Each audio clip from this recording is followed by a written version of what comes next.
Hi hello everyone. ఈరోజు శతక మాధుర్యం ఉపన్యాస కళ పాఠ్యాంశాల యొక్క ముఖ్యమైనటువంటి ప్రశ్నల్ని ఈ వీడియోలో చూద్దాం. మొదటి ప్రశ్న, కుమార శతకం ఎవరిది? Option 1 Pakki Appala Narasayya, option 2 Dhurjati, option 3 Vemana, option 4 Marada Venkayya. Option 1 correct అండి. కుమార శతకం మరియు కుమారి శతకాలు పక్కి అప్పల నరసయ్య గారి, దూర్జటిదేమో శ్రీకాళహస్తీశ్వర శతకం, వేమనదేమో వేమన శతకం, మారది వెంకయ్య గారిదేమో భాస్కర శతకం. నెక్స్ట్ క్వశ్చన్, తెలుగులో వచ్చిన మొదటి దృష్టాంత శతకం ఏది? ఆప్షన్ 1 కుమార శతకం, ఆప్షన్ 2 వేమన శతకం, ఆప్షన్ 3 భాస్కర శతకం, ఆప్షన్ 3 వీర కాళికాంబ శతకం. ఆప్షన్ 3 కరెక్ట్ అండి, భాస్కర శతకం. ఈ భాస్కర శతకం మారద వెంకయ్య గారిది. ఈ శతకం ఉదాహరణ పూర్వకమైన నీతి బోధనలతో కొనసాగుతుంది. నెక్స్ట్ క్వశ్చన్, వేమన తన పద్యాలలో ఏ ఛందస్సును వాడారు? ఆప్షన్ 1 తేటగీతి, ఆప్షన్ 2 సీసం, ఆప్షన్ 3 ఉత్పలమాల, ఆప్షన్ 4 ఆటవెలది. ఆప్షన్ 4 కరెక్ట్ అండి, ఆటవెలది. ఆటవెలది చందంలో రచించారు. ఈయనది శ్రీ సత్యసాయి జిల్లా కాటారుపల్లి వేమన గారి యొక్క జన్మస్థలం. నెక్స్ట్ క్వశ్చన్, ఏనుగు లక్ష్మణ కవి గారి రచన కానిది? Options, option 1 Rameshwara Mahatmyam, option 2 Vishwamitra Charitra, option 3 Kalikamba Saptashati, option 4 Ganga Mahatmyam. Option 4 correct అండి. ఇక్కడ ఏనుగు లక్ష్మణ కవి గారిది రచన కానిది అన్నాడు. ఇక్కడ రామేశ్వర మహత్యము ఏనుగు లక్ష్మణ కవి గారిదే, విశ్వామిత్ర చరిత్రము ఏనుగు లక్ష్మణ కవి గారిదే, గంగా మహాత్మ్యం అనేటువంటిది కూడా ఏనుగు లక్ష్మణ కవి గారిదే. ఈ కాళికాంబ సప్తశతి అనేటటువంటిది పోతులూరి వీరబ్రహ్మేంద్ర స్వామిది. ఇతడు 17వ శతాబ్దం వాడు, కడప జిల్లా వాసి. కాళికాంబ సప్తశతి, సిద్ధగురు బోధ, వీర కాళికాంబ శతకం అనేటటువంటి రచనలు చేశాడు. ఏనుగు లక్ష్మణ కవి గారేమో పెద్దాడ గ్రామవాసి. భర్తృహరి సంస్కృతంలో రాసిన సుభాషిత త్రిశతిని సుభాషిత రత్నావళి పేరుతో తెలుగులోకి అనువదించారు.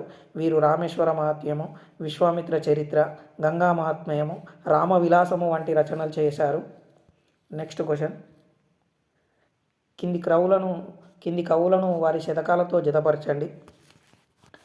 దార్ల సుందరిమణి, త్రిపురనేని రామస్వామి చౌదరి, షేక్ మహమ్మద్ హుస్సేన్, గాడేపల్లి సీతారామమూర్తి, తాళ్ళపాక పెద్ద తిరుమలాచార్య. వీళ్ళ యొక్క శతకాలతోని జతపరచమనడం జరిగింది.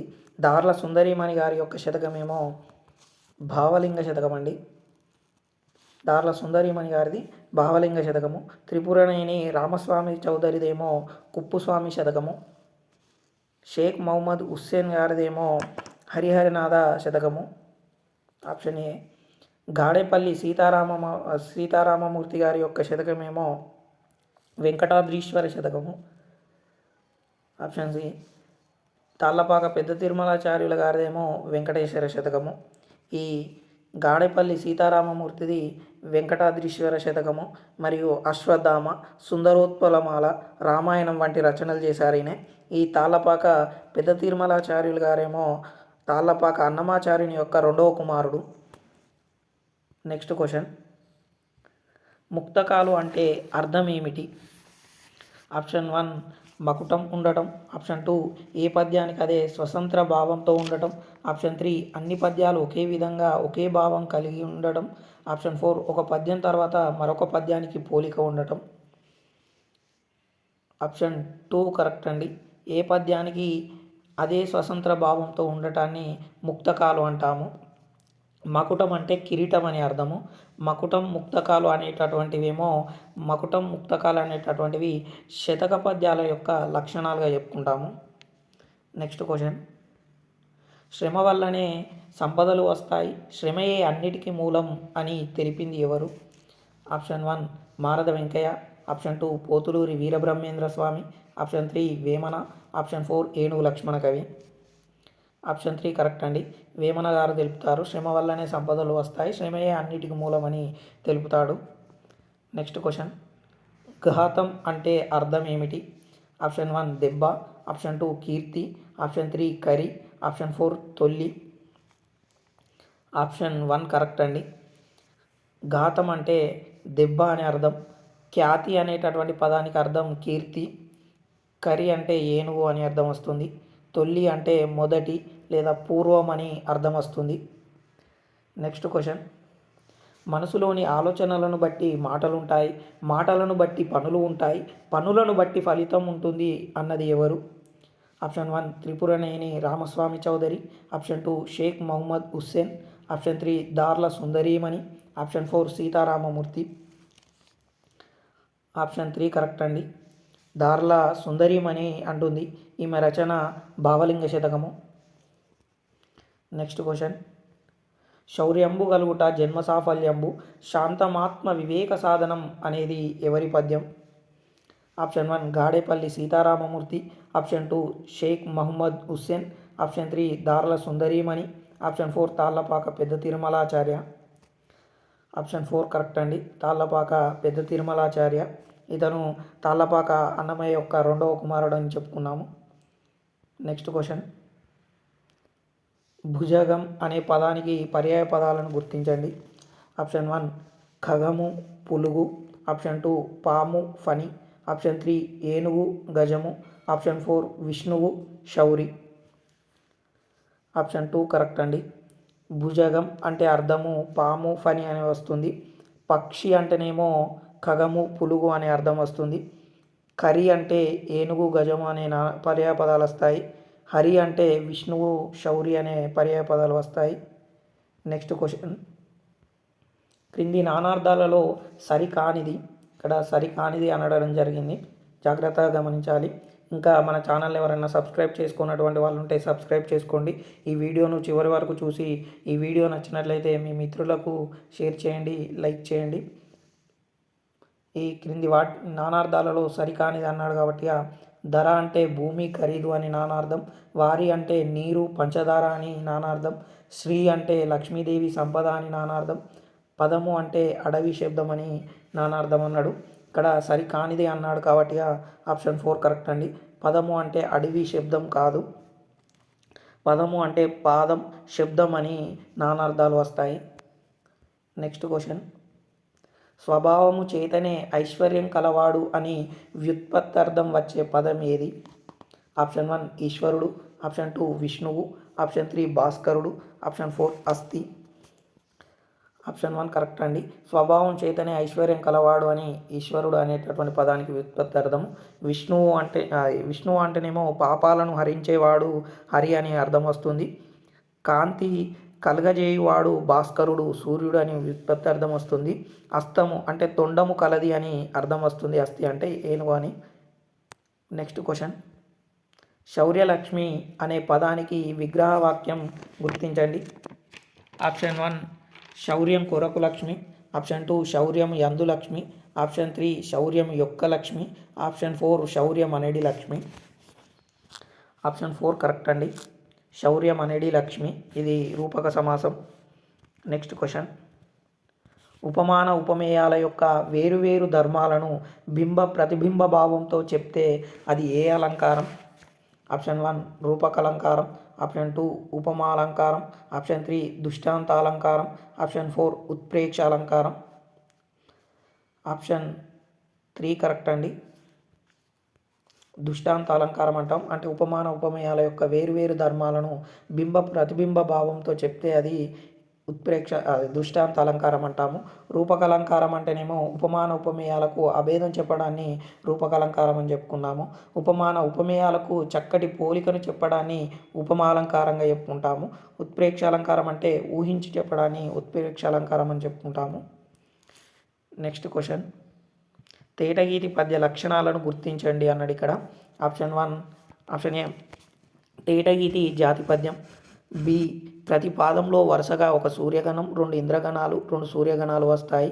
సి ప్రతి పాదంలో 4వ గణంలోని మొదటి అక్షరానికి యతి చెల్లుతుంది. డి యతి లేని చోట ప్రాసయతి చెల్లుతుంది. ఈ ప్రాస నియమం పాటిస్తుంది. ఆప్షన్ 1 చూద్దాం. ఏ బి డి సరైనవి. ఆప్షన్ 2 బి సి డి సరైనవి. ఆప్షన్ 3 బి డి ఈ సరైనవి. ఆప్షన్ 4 ఏ ఈ సరైనవి. ఆప్షన్ 2 కరెక్ట్ అండి. బిసిడి సరైనవి. చూద్దాం. ఏ అనేటటువంటి దాంట్లో తేటగీతి జాతి పద్యం అని ఉంది. ఇది జాతి పద్యం కాదండి, ఉపజాతి పద్యం, కాబట్టి ఇది తప్పు. ప్రతి పాదంలో వరుసగా ఒక సూర్యగణం, 2 ఇంద్రగణాలు, 2 సూర్యగణాలు వస్తాయి. ఇవి కరెక్టేనండి. ప్రతి పాదంలో కూడా 4వ గణంలోని మొదటి అక్షరానికి యతి చెల్లుతుంది. ఇది కూడా కరెక్టే. యతి లేని చోట ప్రాసయతి చెల్లుతుంది. యతి లేని చోట ప్రాసయతి అనేటటువంటి చెల్లుతుంది. ఇక్కడ ప్రాస నియమం అనేటువంటిది పాటిస్తుంది అని ఇవ్వడం జరిగింది, పాటించదండి. ఈ తేటగీతి పద్యం కానీ, ఆటవేలది పద్యం కానీ, సీస పద్యాలు కానీ ఇక్కడ ప్రాస నియమం అనేటువంటివి పాటించవు. కాబట్టి బిసిడీలు మాత్రమే సరైనవి. Next question. క్రింది వాటిలో ఇంద్రగణం కానిది అన్నాడు. ఇంద్రగణం కానిది అన్నాడు కాబట్టి అది చూద్దాం. ఆప్షన్ 1 నగనం, ఆప్షన్ 2 భగనం, ఆప్షన్ 3 రగనం, ఆప్షన్ 4 తగనం. ఆప్షన్ 1 కరెక్ట్ అండి. కానిది అన్నాడు కాబట్టి ఆ నగనం అనేటటువంటిది సూర్యగణం అండి. సూర్యగణాలు 2, నగనం అగనం. ఇంద్రగణాలేమో 6, నలగనం, నగగనం, సలగనం, భగనం, రగనం, తగనం. Next question. జముకుల కథకు సంబంధించి సరైనది. ఆప్షన్ చూద్దాం. ఆప్షన్ 1 ఇది శ్రీకాకుళం జిల్లా సోంపేట, పలాస, మందాస మండలాలలో దీనిని బోనెల పాట, బుడుబుక్కల పాట అని అంటారు. ఆప్షన్ 2 ఈ కథలో వీర, కరుణ, శృంగార రసాలు ప్రధాన పాత్ర వహిస్తాయి. ఆప్షన్ 3 వీరు ఎల్లమ్మ కథ ఆధారంగా గల కథలను ప్రచారం చేస్తూ ఉంటారు. ఆప్షన్ 4 పైవన్నీ సరైనవి. ఆప్షన్ 4 కరెక్ట్ అండి. పైవన్నీ కూడా సరైనవే. Next question. కూతురు పెళ్ళి, కుప్పనూర్పుడు, గంగజాతర అన్నీ ఒక్కసారి వచ్చినట్టుంది అనే సామెత ఏ ప్రాంతంలో ప్రసిద్ధి? Option 1 Tirupati, Guntur. Option 2 Guntur, Nellore. Option 3 Nellore, Tirupati. Option 4 Ongole, Nellore. Option 3 correct అండి. నెల్లూరు, తిరుపతిలో ఈ సామెత అనేటువంటిది ప్రసిద్ధి. ఏంటి సామెత అంటే కూతురు పెళ్ళి, కుప్పనూర్పుడు, గంగజాతర అన్నీ ఒక్కసారి వచ్చినట్టుంది అని అర్థం. Next question. ఉపన్యాస కళ పాఠ్యాంశం ఇతివృత్తం ఏమిటి? ఆప్షన్ 1 జీవన నైపుణ్యం. ఆప్షన్ 2 నైతిక విలువలు. ఆప్షన్ 3 కుటుంబ విలువలు. ఆప్షన్ 4 తల్లిదండ్రుల సేవ. ఆప్షన్ 1 కరెక్ట్ అండి. జీవన నైపుణ్యం ఇతివృత్తంగా కలిగినటువంటి పాఠ్యాంశం ఉపన్యాస కళ. శతక మాధుర్యం యొక్క ఇతివృత్తమేమో నైతిక విలువలు. బ్రతుకు గంప పాఠ్యాంశం యొక్క ఇతివృత్తం కుటుంబ విలువలు. ప్రత్యక్ష దైవాలు పాఠ్యాంశం యొక్క ఇతివృత్తం తల్లిదండ్రుల సేవ. Next question. భౌతికమైన అలంకారం ముఖ్యం కాదని, వాగ్భూషణమే అసలైన అలంకారం అని అన్నది ఎవరు? Option 1 Tulsidas. Option 2 Bhartrihari. Option 3 Sitadevi. Option 4 Abraham Lincoln. Option 2 correct అండి. భర్తృహరి గారు అంటారు. మధురమైన మాటతో ఎవరినైనా ఆకట్టుకోవచ్చని అన్నదేమో తులసీదాసు. Next question. వాసిరెడ్డి సీతాదేవి గారి గురించి సరైనది. ఆప్షన్ 1 ఈమె నాగపూర్ విశ్వవిద్యాలయం నుండి ఎంఏ పట్టా పొందారు. ఈమె 39 నవలలు, 100కు పైగా కథలు రాశారు. ఈమె రాసిన మట్టి మనిషి 14 భాషలలోకి అనువాదం అయ్యింది. ఆప్షన్ 3 ఏపీ సాహిత్య అకాడమీ పురస్కారం 5 సార్లు అందుకున్నారు. ఈమెను ఆంధ్ర పెర్ల్ బక్ అని పిలుస్తారు. ఆప్షన్ 4 పైవన్నీ సరైనవి. ఆప్షన్ 4 కరెక్ట్ అండి. పైవన్నీ కూడా సరైనవే. Next question. నువ్వు నాకు బలమైన శబ్దం ఇవ్వు, నేను ఈ ప్రపంచాన్ని ఊపేస్తాను అన్నది ఎవరు? Option 1 Joseph Conrad. Option 2 Churchill. Option 3 Daniel Webster. Option 4 Roosevelt. Option 1 correct అండి. జోసెఫ్ కాన్ రాడే అంటారు నువ్వు నాకు బలమైన శబ్దం ఇవ్వు, నేను ఈ ప్రపంచాన్నే ఊపేస్తానని అంటాడు. Next question. ఉపన్యాసంలో ప్రసంగ భాగాలలో ఏవి ఉండాలి? ఆప్షన్ 1 ప్రారంభం. ఆప్షన్ 2 విషయ ప్రాతిపదన. ఆప్షన్ 3 ఉపసంహారం. ఆప్షన్ 4 పైవన్నీ. ఆప్షన్ 4 కరెక్ట్ అండి. పైవన్నీ కూడా ఉండాలి. ఉపన్యాసంలో ప్రారంభం ఉండాలి, విషయ ప్రాతిపదన ఉండాలి, ఉపసంహరణ ఉండాలి. Next question. కుత్తుక అనే పదానికి పర్యాయ పదాలు. ఆప్షన్ 1 గొంతు, కంఠం. ఆప్షన్ 2 కంఠం, మెడ. ఆప్షన్ 3 ప్రవక్త, పండితుడు. ఆప్షన్ 4 ప్రాజ్ఞుడు, గ్రీవం. ఆప్షన్ 1 కరెక్ట్ అండి. గొంతు, కంఠం, గ్రీవం, గరళం అని కూడా పర్యాయ పదాలు వస్తాయి కుత్తుకకు. Next question. క్రింది వాటిలో జాతీయం గుర్తించండి. ఇక్కడ జాతీయం అండి. క్రింది వాటిలో జాతీయాన్ని గుర్తించమన్నాడు. ఆప్షన్ 1 సానబట్టు, ఆప్షన్ 2 ఏ పుట్టలో ఏముందో, ఆప్షన్ 3 నేల చూపులు చూడటం, ఆప్షన్ 4 5 అన్నీ సరైనవి. ఆప్షన్ 4 కరెక్ట్ అండి. పైవన్నీ కూడా సరైనవే. సానబట్టు అంటే చాలా అభ్యాసం చేసి తెలివిగా అని ఏదైనా ఒక కళను అభివృద్ధి చేసుకునే సందర్భంలో సానబట్టు అని ప్రయోగిస్తాము. ఏ పుట్టలో ఏముందో అనేటటువంటిదేమో ఎవరి మనసులో ఏం ఆలోచన ఉందో తెలుసుకునేటటువంటి సందర్భంలో ఈ జాతీయాన్ని వాడతాము. నేల చూపులు చూడటం అనేటువంటిదేమో తప్పు చేసి దొరికిపోయినటువంటి సందర్భంలో నేల చూపు చూడటం అనేటటువంటి జాతీయాన్ని వాడతాము. నెక్స్ట్ క్వశ్చన్, క్రింది వాటిలో గుణసంధి కానిది. ఇక్కడ గుణసంధి కానిది అన్నాడు. ఆప్షన్ 1 స్వోత్కర్ష, ఆప్షన్ 2 ఉన్నతోన్నత, ఆప్షన్ 3 మహోత్కృష్ట, ఆప్షన్ 4 అత్యంత. ఇక్కడ కానిదే అన్నాడు కాబట్టి ఆప్షన్ 4 కరెక్ట్ అండి. ఇది గుణసంధి కాదు. అత్యంత అనేటటువంటిది యనాదేశ సంధి. అతి ప్లస్ అంత్య అని విడదీస్తే వస్తుంది. స్వోత్కర్ష అనేటటువంటిదేమో స్వ ప్లస్ ఉత్కర్ష అని విడదీస్తాము. ఉన్నత ప్లస్ ఉన్నత అని ఉన్నతోన్నత అవుతుంది. మహా ప్లస్ ఉత్కృష్ట మహోత్కృష్ట అవుతుంది. ఇవన్నీ కూడా గుణసంధి. ఈ అత్యంత అనేటటువంటిది యనాదేశ సంధి. నెక్స్ట్ క్వశ్చన్, ప్రాత, లేత, క్రొత్త, క్రిందు, పవ్వు, మీదు, కెంపు, చెన్ను అనే వాటిని ఏమంటారు? ఆప్షన్ 1 ప్రాతాదులు, ఆప్షన్ 2 కడాదులు, ఆప్షన్ 3 పేదాదులు, ఆప్షన్ 4 పడవాదులు. ఆప్షన్ 1 కరెక్ట్ అండి. ప్రాత, లేత, క్రొత్త, క్రిందు, పవ్వు, మీదు, కెంపు, చెన్ను అనేటటువంటి ప్రాతాదులు అంటాము. కడాదులనేమో కరు, చిరు, నడు, కడు అనేటటువంటివేమో కడాదులు. పేదాదులేమో పేద, బీద, బాలింత, మనుమ, ఐదవ, జవ, కొమ అనేటటువంటివేమో పేదాదులు. పడవాదులేమో పడు, పాటు, పెట్టె మొదలైనటువంటి వాటినేమో పడవాదులు అంటాము. నెక్స్ట్ క్వశ్చన్, కార్యక్షేత్రం అనే పదం ఏ సమాసం? ఆప్షన్ 1 ద్వంద్వ సమాసం, ఆప్షన్ 2 ద్విగు సమాసం, ఆప్షన్ 3 రూపక సమాసం, ఆప్షన్ 4 షష్ఠీ తత్పురుష సమాసం. ఆప్షన్ 3 కరెక్ట్ అండి. రూపక సమాసం. కార్యం అనేది క్షేత్రం అని విగ్రహవాక్యం రాస్తాము. నెక్స్ట్ క్వశ్చన్, పగటి వేషాల వారిని పూర్వం ఏమని పిలిచేవారు? ఆప్షన్ 1 ఫకీర్లు, ఆప్షన్ 2 బహురూపాలు, ఆప్షన్ 3 బుడ్డర్ ఖాన్, ఆప్షన్ 4 తుపాకీ రాముడు. ఆప్షన్ 2 కరెక్ట్ అండి. బహురూపాలు అని పిలిచేవారు. వీరు కృష్ణా జిల్లా గడ్డిపాడు పగటి వేషాలకు కేంద్రంగా ఉండేది. నెక్స్ట్ క్వశ్చన్, పగటి వేషాలలో ప్రసిద్ధి పొందిన వారెవరు? Option 1 Pasumarthi Seshaiah, option 2 Pasumarthi Padmini, option 3 Bhagavatula Kumaraswamy, option 4 A మరియు C. ఆప్షన్ 4 కరెక్ట్ అండి. 1 మరియు 3 కూడా సరైనవే. పసుమర్తి శేషయ్య భాగవతుల కుమారస్వామి గారు పగటి వేషాలలో ప్రసిద్ధి పొందినటువంటి వారు. నెక్స్ట్ క్వశ్చన్, బెంగళూరు నాగరత్నం గారికి సంబంధించి సరైన వాక్యాలు గుర్తించండి. ఆప్షన్ 1 ఈమెకు గిరిభట్టు తిమ్మయ్య వాచకం, సంస్కృతం, వ్యాకరణం నేర్పారు. మేనమామ వెంకటరత్న వయోలిన్ నేర్పారు. ఆప్షన్ 3 మునుస్వామప్ప గాత్రంలో శిక్షణ ఇచ్చారు. ఆప్షన్ 4 పైవన్నీ సరైనవి. ఆప్షన్ 4 కరెక్ట్ అండి. పైవన్నీ కూడా సరైనవే.